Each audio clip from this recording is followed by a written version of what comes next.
Vamos a hablar acerca de la Cena del Señor.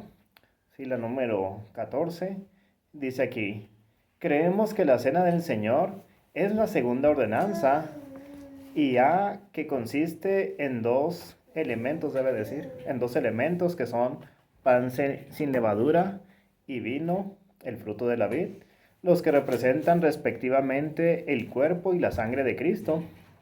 Que los participantes deben de ser creyentes bautizados que tengan la misma doctrina y que se celebra en la reunión de la iglesia, y que la cena conmemora el sufrimiento y la muerte de Cristo hasta que vuelva. Sí. Entonces, dice la cena del Señor es la segunda ordenanza. ¿Cuál es la primera ordenanza? La vimos hace 8 días. El bautismo. Entonces, la cena del Señor es la segunda ordenanza y dice dos elementos: pan sin levadura y vino o fruto de la vid, que representan el cuerpo y la sangre de Cristo. Sí, el pan representa el cuerpo de Cristo que fue partido por nosotros. El fruto de la vid o el jugo de uva o el vino representa la sangre que Jesús derramó por nosotros. Los participantes, dice, deben ser creyentes bautizados y se celebra en la reunión de la iglesia. Esto es importante, se celebra en la reunión de la iglesia.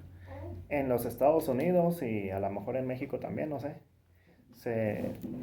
Algunas iglesias manejan que o hay incluso un kit, que en una cajita tienes tu panecito, tienes un vasito con jugo y sellado, ¿sí? Y por decir, el pastor, por decir, puede ir a un hospital a visitar a un hermano de la congregación y darle la cena del Señor ahí. Pero esto pues no es lo bíblico. Lo bíblico es en la reunión de la iglesia, estando todos reunidos. Un solo hermano no es la iglesia, como algunos dicen por ahí. No, la iglesia no son los templos, la iglesia soy yo. No, no eres tú la iglesia, eres parte de la iglesia, pero la iglesia somos todos, no uno solo. ¿Sí? Entonces, uno de los simbolismos de la cena del Señor también es que siendo un solo el pan del que participamos todos, entonces representa la unidad del cuerpo de Cristo, que todos participan del mismo pan. Entonces, no es posible que, pues te visita un enfermo en su casa o en el hospital y le llevo la cena del Señor ahí. Bueno, es posible, pero no es lo correcto. Lo correcto es en compañerismo, juntos. ¿Sí? Ahora, como iglesia nos podemos reunir en un parque o nos podemos reunir a la orilla del manantial o en cualquier otro lugar, y ahí podemos tomar la cena del Señor si así lo decidimos, pero estamos juntos, reunidos. ¿Sí? O sea, el templo no es importante, lo importante es que estemos en comunión. Por eso se le llama también la comunión. En la palabra de Dios se le llama la comunión. Comunión de nosotros con Cristo, pero también la comunión entre hermanos. Ahora, lo de que tengan la misma doctrina, pues esto es, hay cuatro tipos o cuatro maneras en que las iglesias celebran la cena del Señor. Si hay la comunión abierta, semiabierta, semicerrada y cerrada. La comunión abierta quiere decir que cualquier persona puede participar de la cena del Señor. Vas tú a la iglesia tradicional y quien se pare o quien se forme recibe su galletita y toma le llaman la Eucaristía. Y comunión cerrada es que solamente los miembros de la iglesia la pueden tomar. Si hay visitantes, pues los visitantes solamente miran, no la toman. Entonces ya semiabierta, bueno, todos los cristianos. Semicerrada, bueno, solamente de la misma denominación. Los bautistas, pues casi la mayoría de las iglesias practicamos lo que es la comunión semicerrada. O sea, si hay visitantes de una iglesia bautista de nuestra misma fe y práctica, participan de la cena. Pero si hay visitantes de una iglesia de otra denominación, solamente miran. En lo personal, yo me inclinaría más por una comunión semiabierta. Todos los creyentes bautizados, todos los creyentes bautizados pueden tomar de ella, pero como denominación, lo hacemos más semicerrado, ¿sí? Solamente creyentes de la misma denominación la podemos tomar. En una ocasión, pues en la iglesia que yo crecí, siempre, cuando se iba a tomar la cena del Señor, aunque ya se había dado la bienvenida durante el culto y se preguntaba quiénes eran visitantes y si nos acompañaban de alguna iglesia, al momento de tomar la cena se volvía a preguntar. Y en una ocasión, pues una hermana se paró y hermana, ¿y de qué iglesia viene? Y ya dijo su iglesia, era una iglesia de otra denominación. Y entonces el pastor le explicó, bueno, mire, nosotros acostumbramos tomar la cena con puros creyentes de nuestra misma fe y práctica. Entonces le invitamos a que se quede y observe, ¿sí? Y no la hacemos menos, simplemente es nuestra manera de interpretar la Biblia. Y la hermana entendió y estuvo de acuerdo. Sí, hermano, está bien, no se preocupe aquí. Dios les bendiga. Igualmente, Dios les bendiga. Sí. Y entonces esto es muy importante, que el pastor lo explique, o la persona que esté al frente dirigiendo o impartiendo la cena, lo explique. Porque de otra manera, si el pastor no lo explica cuando están repartiendo los elementos y te pasas por alto, pues la persona se puede sentir ofendida o menospreciada, puede sentirse menos si no le explicaron por qué, ¿sí? Porque a lo mejor en su iglesia lo manejan diferente y en ese momento que, caray, pues yo quería participar, ¿por qué no me dejan participar? ¿Por qué no me dan los elementos a mí? Bueno, entonces es importante que se explique antes de proceder. Bueno. Hay iglesias cristianas Uh-huh. que usan el pan. Uh-huh. ¿Eso es correcto o no es correcto? Usan el pan, algunas usan galletas. Uh-huh. Pues lo más correcto es que sea pan sin levadura, o sea que no se esponja, que podría ser como una galleta o como una especie de tortilla, ¿sí? Sin levadura, ¿sí? Pues de preferencia tortilla no de maíz, sino de harina de trigo, porque es lo que se usaba allá no se conocía el maíz, ¿sí? Un pan sin levadura, sí, es lo más correcto. Al final de cuentas, pues lo importante es el simbolismo, ¿sí? Igual no se puede o no sería correcto que cambiaran el jugo de uva por soda de uva, no, tampoco. Bueno, refresco le llaman acá, sí, una bebida gaseosa, sí. Pues, pero es más que nada, pues se trata de apegar uno a la costumbre que era, aunque no es eso lo importante. ¿Sí? Lo importante es el simbolismo, lo que representa, y que es un momento para que un acto para recordar el sacrificio que hizo por nosotros y para pues también para que examinemos nuestra propia vida, cómo andamos con Dios, ¿verdad? Bueno, entonces vamos a ver qué dice la palabra de Dios, los pasajes. ¿Puedes buscar? ¿Sí? Mateo 26, del 26 al 30. Yuri, 1 Corintios 11, 26. Johnny, Hechos 2, 41 y 42.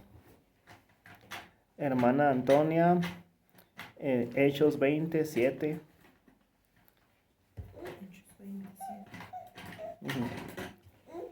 Bueno, ¿a quién le di 1 Corintios? A mí. Vas a leer el 18, el 23 y el 26. 18, Ajá. 23 y 26. Ajá. Y pues con eso terminamos Cena del Señor.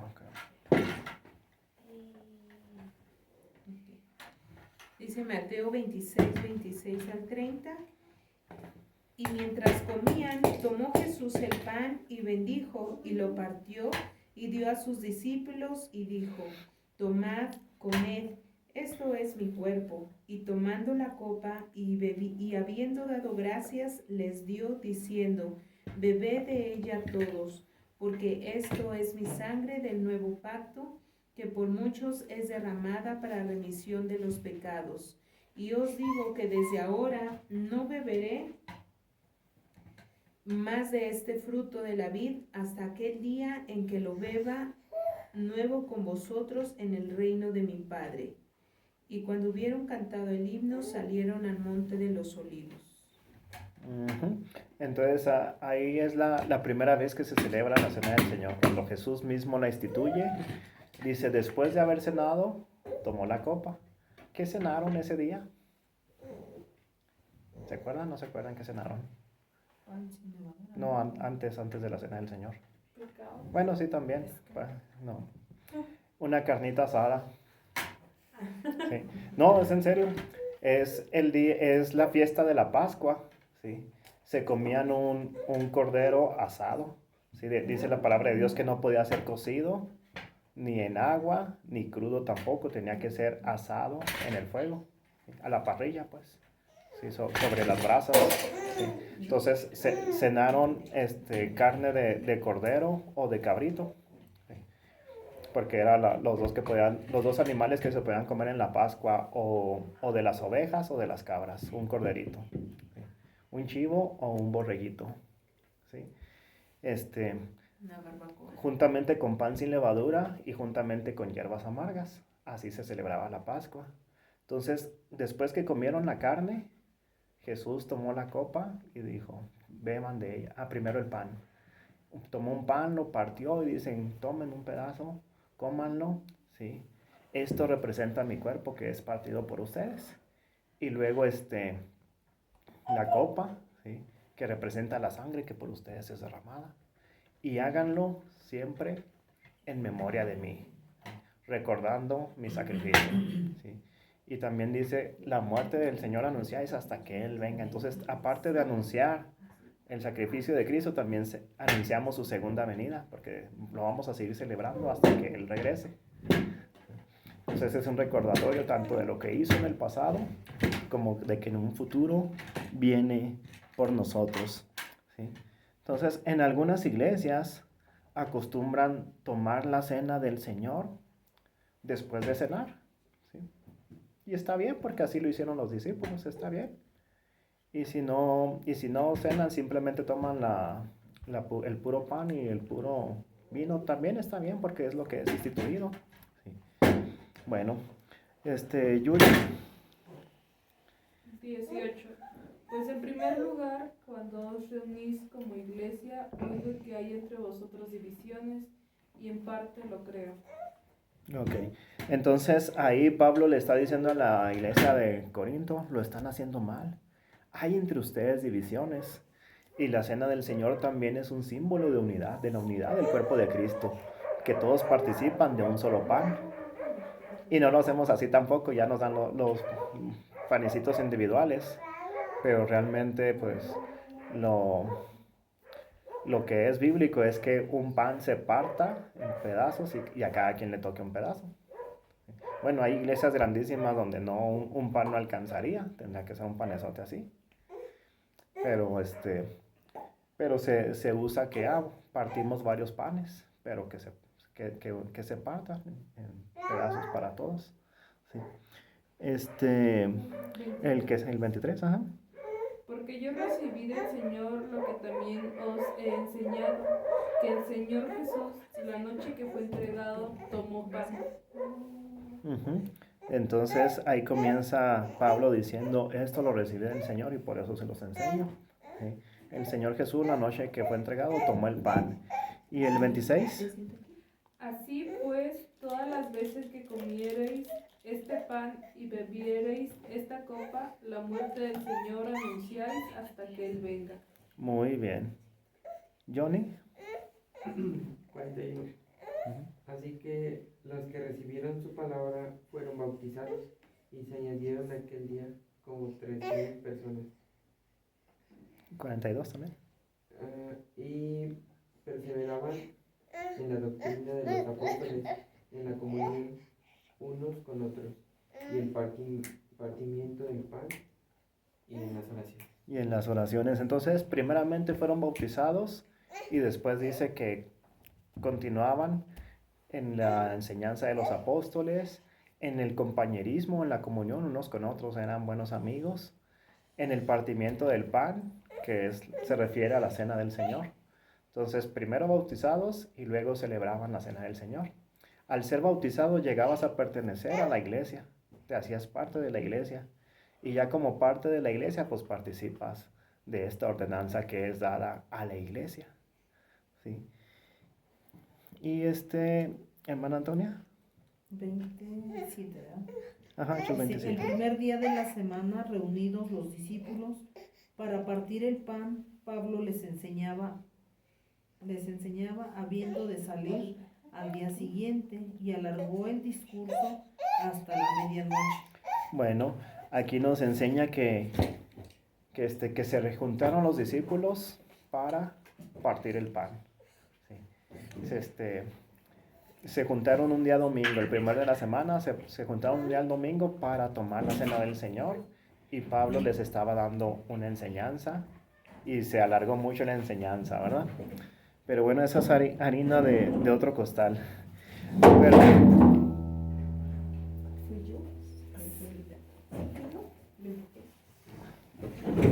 dice, entonces, hasta aquí, ¿alguna pregunta o comentario? ¿O les comienzo a preguntar yo?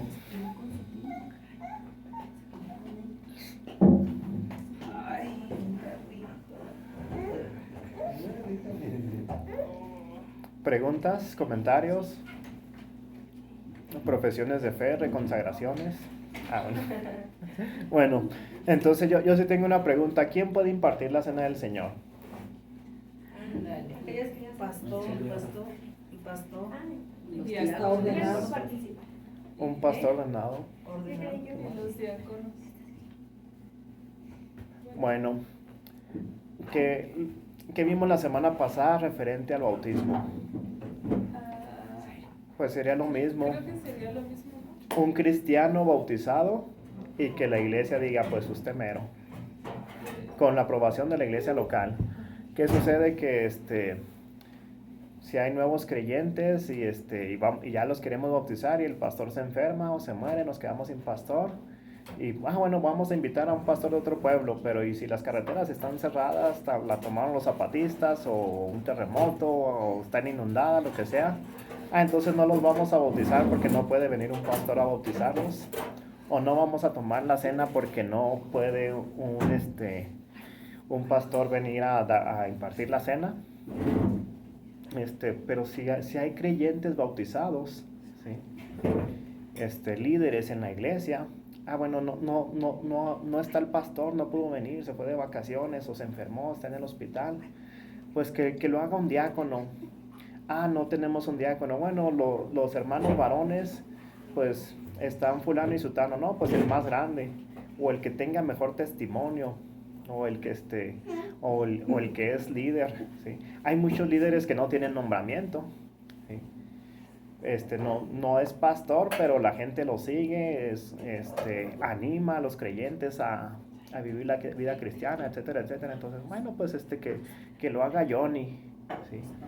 Y Johnny, a lo mejor Johnny, que estoy nervioso, es que nunca lo he hecho. Bueno, en tu casa practica y ya lo vienes a hacer, ¿sí? Bueno, algunos casos, ¿sí? Porque eso se los dije yo la semana pasada, pero pues es lo que yo digo, ¿verdad? Pero ¿y qué dice la Biblia?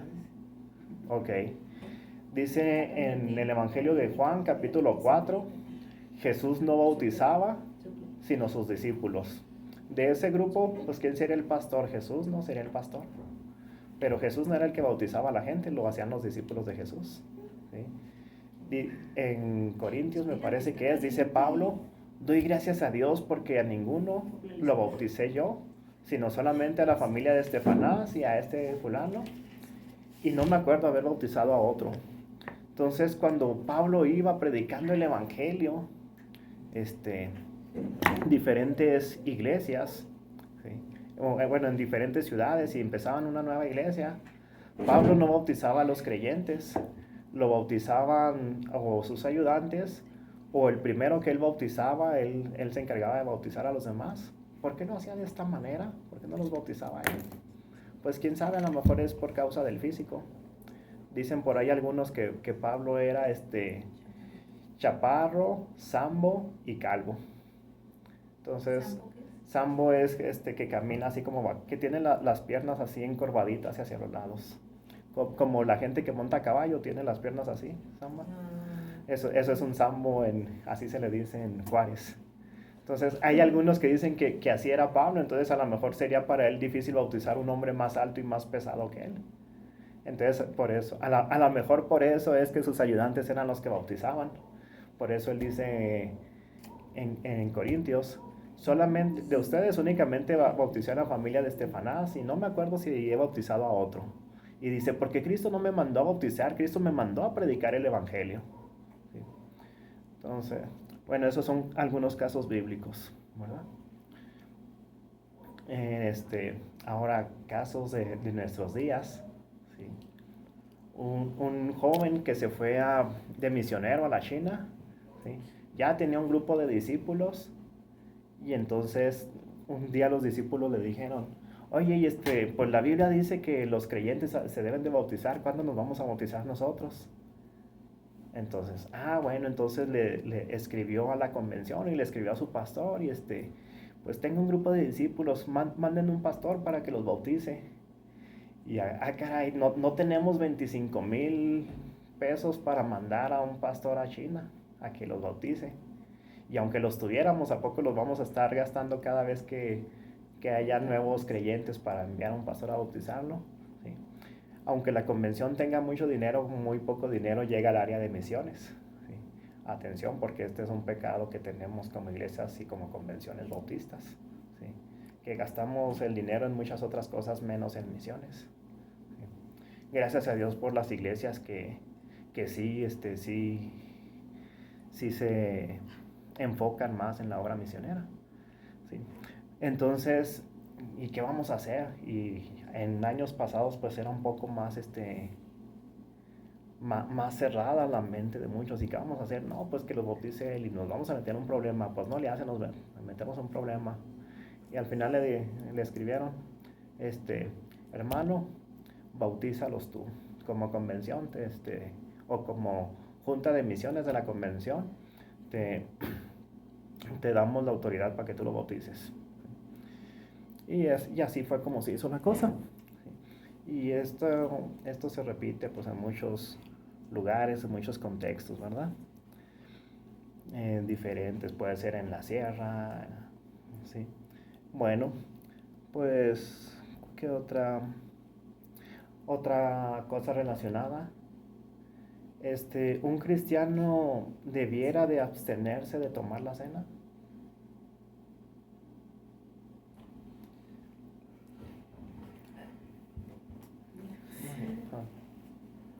Porque mucho se ha usado y muchos cristianos se han abstenido porque dicen, es que ahorita no estoy bien con el Señor, entonces no voy a tomar la cena. ¿Sí? Y se basan en un pasaje de Corintios, pero vamos a revisarlo, vámonos nuevamente a 1 Corintios 11.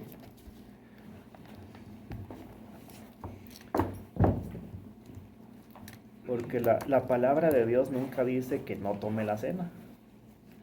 Aunque sea pecador. Bueno, pues entonces nadie la tomaría. Aunque no se haya bautizado.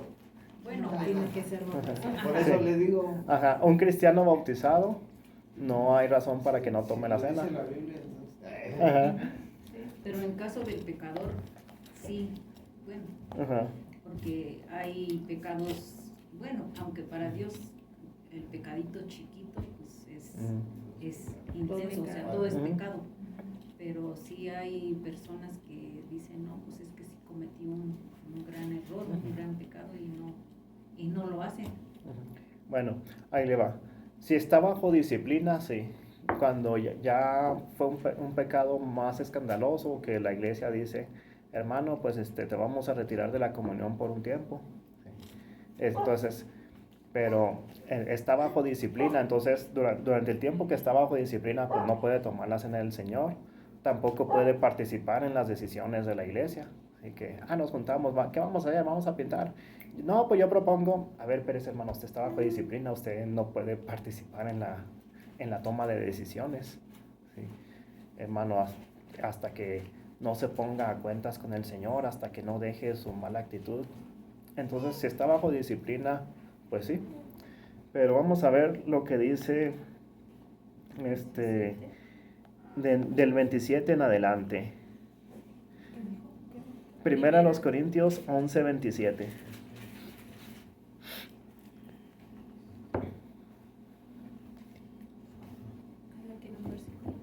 Pues sí, comienza lluvia.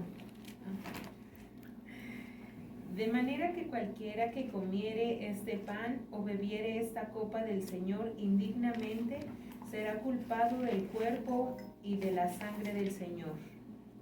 Por tanto, pruébese cada uno a sí mismo y coma así del pan y beba de la copa. 29. Porque el que come y bebe indignamente, sin discernir el cuerpo del Señor, juicio come y bebe para sí.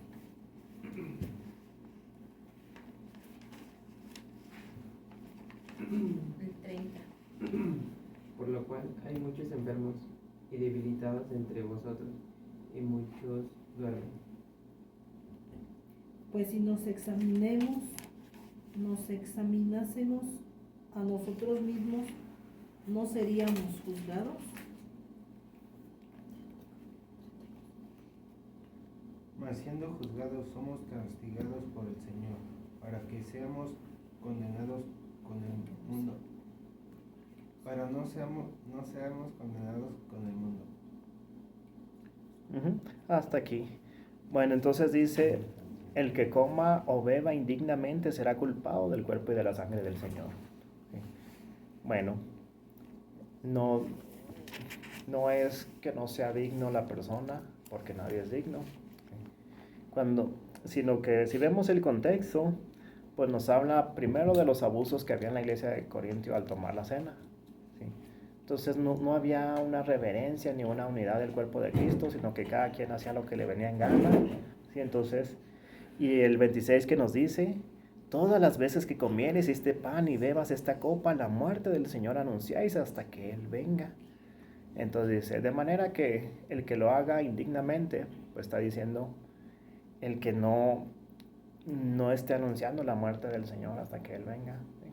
Lo haga así como un acto religioso, en automático, sin tener la debida reverencia, sin tener el debido respeto. Bueno, va a ser culpado del cuerpo y de la sangre del Señor. Y lo que dice el 28, dice que no la tome. Dice, pruébese cada uno a sí mismo y coma así del pan y beba de la copa. Entonces dice, pruébate cómo andas con el Señor y come una vez probado. ¿Sí? Entonces, lo que nos está diciendo la Biblia es que nos pongamos a cuentas con el Señor para participar de la cena. ¿Sí? No que dejemos de participar porque no estamos a cuentas con el Señor, sino que nos pongamos a cuentas para que participemos. Ahora, una cosa muy común allá en mi ciudad, no sé aquí, no sé si usted, algo que ha pasado en varias iglesias es que, toca cena del Señor y una persona no participa. Un cristiano está en la iglesia pero no participa, ¿sí? Porque tiene un pleito con su hermano, no sé, por cualquier otro motivo. Bueno, y como la celebrábamos cada mes, siguiente mes no la celebra, siguiente mes no la celebra. Bueno, pues ¿qué está pasando? O sea, ¿qué nos está diciendo ahí? Estoy mal, y no me quiero arrepentir. Ya van 3 meses y yo sigo mal y no puedo tomar la cena porque estoy mal. Y lo que la Biblia nos dice no es que se quede sin tomar la cena 2 meses, 5 meses, 1 año. Y lo que nos dice es, ponte a cuentas con el Señor y participa. Entonces, si estás mal, pues pídele perdón a Dios.